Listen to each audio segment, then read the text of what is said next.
Hi there, it's Tracy here from the Papercraft studio. Thank you for joining me today. Today I want to show you how to make my little Tiffany-esque tote bag here using the Notes and Totes bundle. So I base this on a Tiffany bag with the little details here. So I really hope you enjoy making this. So this is the bundle here. Let's get my bag out the way for a second. So there's a stamp set here with these little all different stamps on. So there's a little newspaper in here. You can stamp your fabulous or exclusives.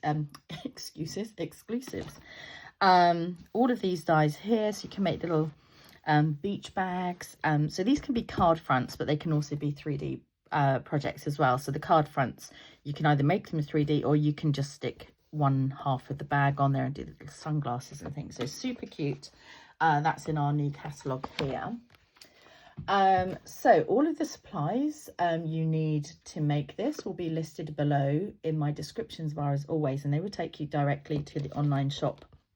So you can find these products and buy them directly from me if you'd like to. Also, if you wouldn't mind hitting the subscribe button to my channel, the little alarm bell will let you know when I release any new videos. Okay, so I worked quite hard on getting this detail right to make it a Tiffany-esque bag. So what I've used here is half a piece of Cabana cardstock, and this should allow you to cut all the little pieces you need to make this. So you will need 2 of these to make the 3D bag. And then I've also used this handle, so you need to cut 2 of those. You need to cut 2 of these bases. You only need this bottom bit for one of them and one of these strips, but we might as well cut 2. And then on some basic white, you're going to cut one of these little scarves. So like I say, we're going to cut 2 of each of these. I've gone ahead though and have cut, you don't want to see me cutting them all, one of each, and the scarf actually, so you don't have to watch me cut all of those. So I'm going to cut these and I'll be right back. Okay, so as you can see, there's plenty of room here for you to cut. Oops, didn't go far enough with that one. More of the same. Just going to snip this one out because for some reason I didn't go quite far enough. There we go. So yes, you can go back through and do that again. And on this piece, let's just get these out. You get 2 of these strips. Now these strips I think are meant to go kind of down the bag here, because these bags can be like an innie bag as well. So you could have them as little strips coming down. Oops. You see, you can make it into an innie tote. You can have these little strips coming down as little bag details. So we only need half of one of these actually, but we do need this base. And just a little thing here, we are also going to use the handle die for this little detail. Now this is as close as I could get it to a Tiffany bag, using the supplies I had here. I'm just going to pop this one out. See, if you can see here, this is an upside down piece of that. And what I did was I just went along the edge of here and just cut that much. Am I in shot there? Yeah, just cut that little bit there. So I'm going to do that and I'll be right back. We were doing this bag in class for 70 ladies across my week of teaching. So I was cutting these 2 at a time, as they don't have time to cut all of the components in class. Gosh, I don't know what's happened to my voice recently.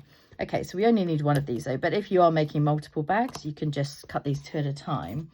And then what we're going to do is just chop off a bit of the end. We don't need all of this, so I'm going to come down to about there. So cutting off about that much, okay? Right, so I have some tips on how to put this together, because unusually you have to kind of kiss these pieces together instead of laying them on top, and then these pieces will reach around and form this base of the bag, okay? Otherwise you will get a gap here, which is fine, but it doesn't quite meet around. Okay, so you're going to fold on the score lines here. Here we go.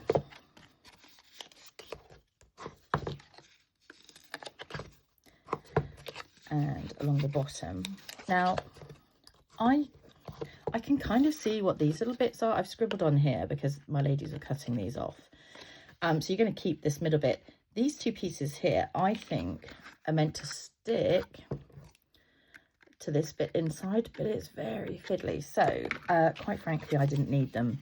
So I'm going to cut those bits off. So where I've put the little squiggles here, I'm just going to get rid of those because I'm sure they are useful to someone, but they are not to me.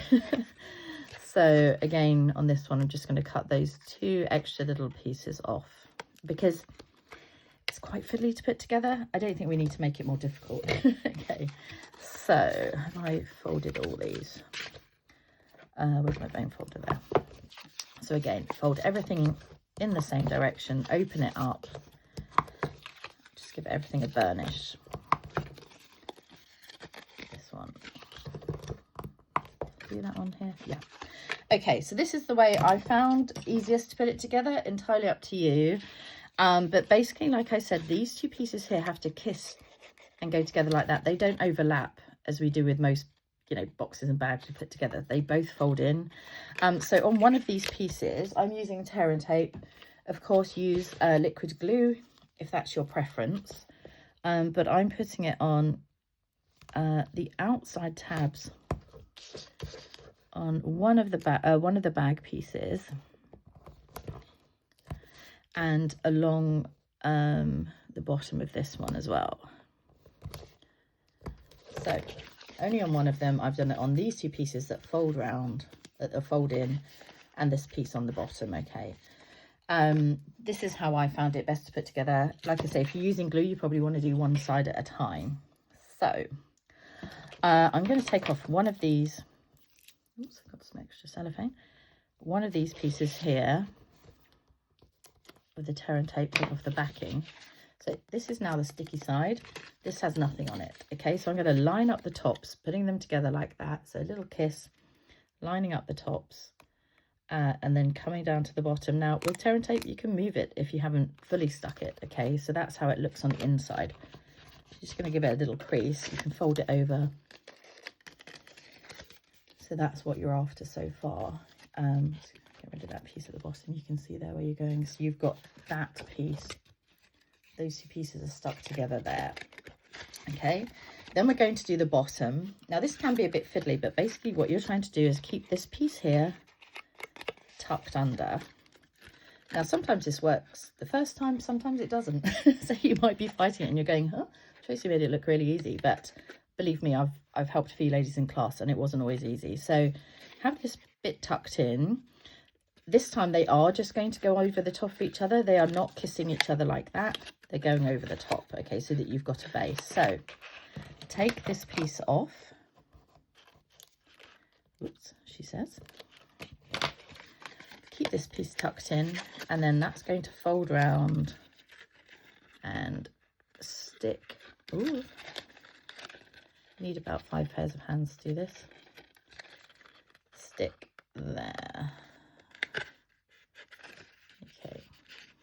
And you can always get to the bone folder inside and pop that down. So you can see at this stage, I mean, these little bits we cut off probably would have stuck that inside here, but it's already fiddly enough. So I don't mind that I've got a bit of a gap here because I'm just going to put a gift card or some little chocolates or something in here. So finally, we're going to do this edge. Now this bit wants to be tucked inside, and then these two kiss together like that. Okay, so you can pause me, rewind me, look at me in slow motion doing this.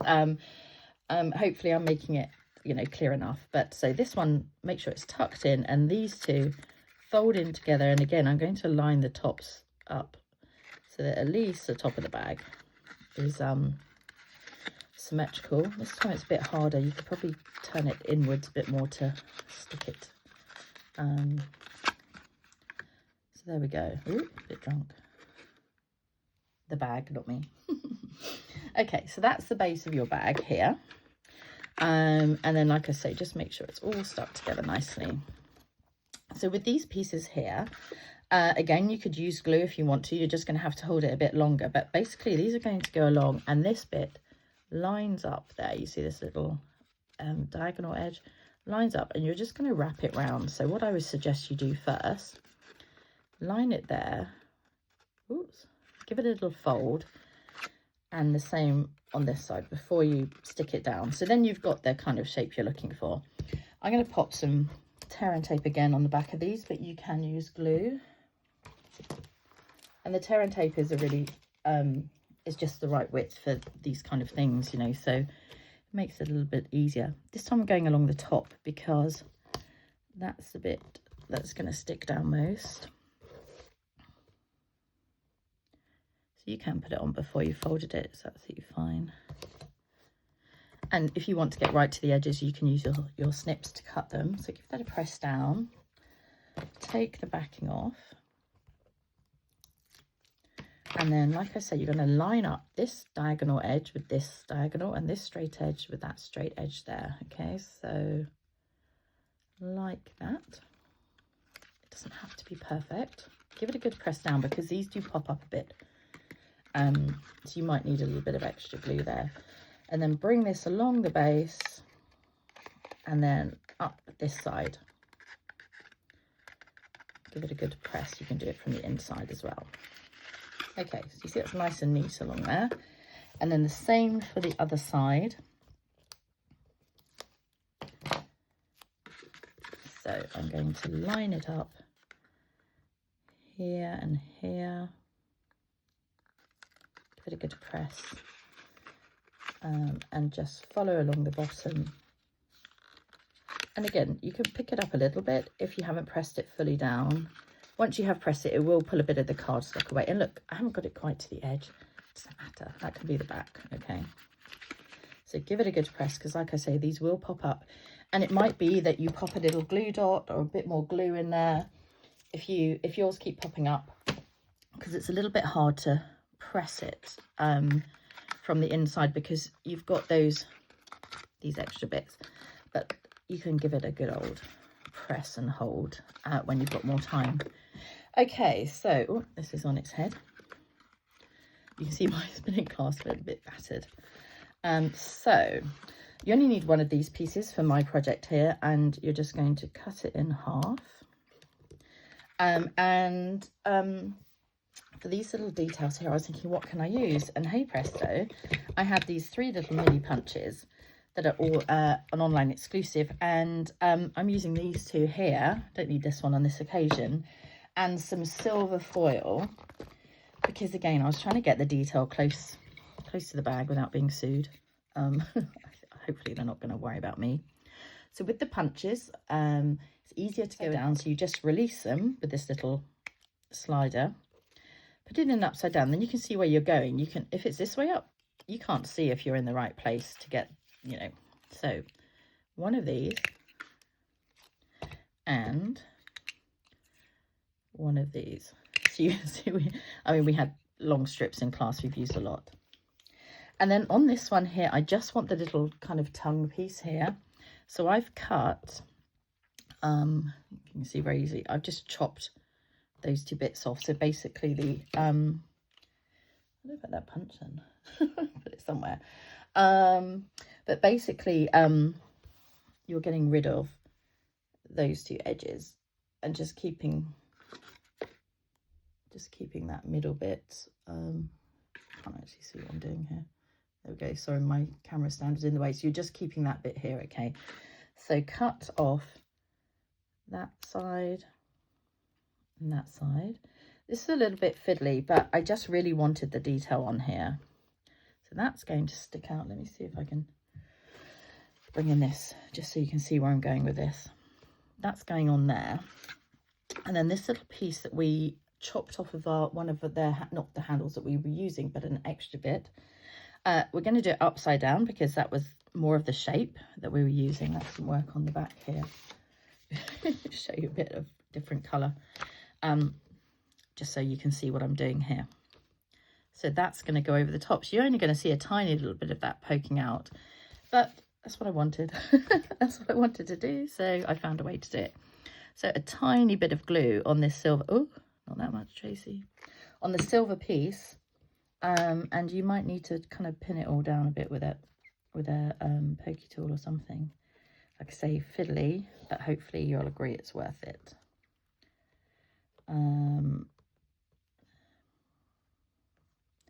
So we've just got that little piece poking out. It will slide a bit until you've pinned it in place. Okay, I'm going to put that to one side for a second. And then with our little piece that's going to hang down, so this little bit here, it's going to go under the handle up here. So this is going to now stick on there. And again, just because that's what they had on the bag, on their tote bag. I wanted it to be, you know, a good copy. So that one is going to stick on here to hang down. Can you see that? There we go. You can see the little silver bit poking out here. And then you can decide to stick it on the handle, how long you want that to be. So the handle's going to stick here. I would suggest just sticking it under that bit so it hangs down quite a long way. So I'm going to put a little bit of, well, actually we're going to stick the handles on now. So I'm going to put glue behind all of this back side of the handles. And then on the one that's going to be on the right hand side, I'm just going to flip this over, stick that on that little bit there. Might need a bit more glue actually now, because this is going to stick on the actual bag. So can you see I've just got that now on there. And then these handles are just going to go as middle-y as you can get them, like that, okay? And you can slide them a little bit before you put them in place, but I think that's quite sweet. And I didn't actually stick this one down. You can if you want, but it's cute, isn't it? And then go ahead and stick the other handles on the back. Now, you just eyeball them basically to be roughly in the same place. I mean, I don't think anyone's going to measure, are they? As in a recipient. So again, you're just going to stick them on this side, in the middle, slightly over one side, doesn't matter. Give them a good pinch to stick them. Super cute, isn't it? And like I say, it can be an innie bag, but the one I saw was more like a shopper. Okay, this little piece of silver is going to go along here. Again, fiddly, but flip it over. I'm just putting it on this piece of strawberry slush so you can see where I'm going. If you're not confident about getting tiny bits of glue, just put a piece in the corner here and then just dab it on, because with the foil especially, you don't want any glue spilling out. I can't actually see if I've got some on there, but and then just use your take your pick tool or something to pick it up while the glue's on there, and just pop it about there. Cute. Okay, and then finally the scarf. Now, the reason I've done the white scarf is I don't have it out in my workroom at the moment, but I was lucky enough in lockdown to be at a Leaders online event, and we were given some beautiful Tiffany glasses, and the box was this colour, Cabana, and it had beautiful white ribbon, so that's why I've done this. So yes, very, very lucky. I've never used them because I don't want to break them, but they will definitely be on display when I've finished my workroom out here, my studio. So I'm going to put this on here at a nice little jaunty angle, like it's blowing in the breeze, but you can choose. And then I finished all this off with a rhinestone, good old rhinestone. You could just leave it like this if you wanted, but you know, I thought we just needed a little bit of sparkle. So I'm just going to do that here at the base. And there you have it, my little Tiffany-esque Notes and Totes bag. I hope you enjoy making that. Take care, see you soon, bye.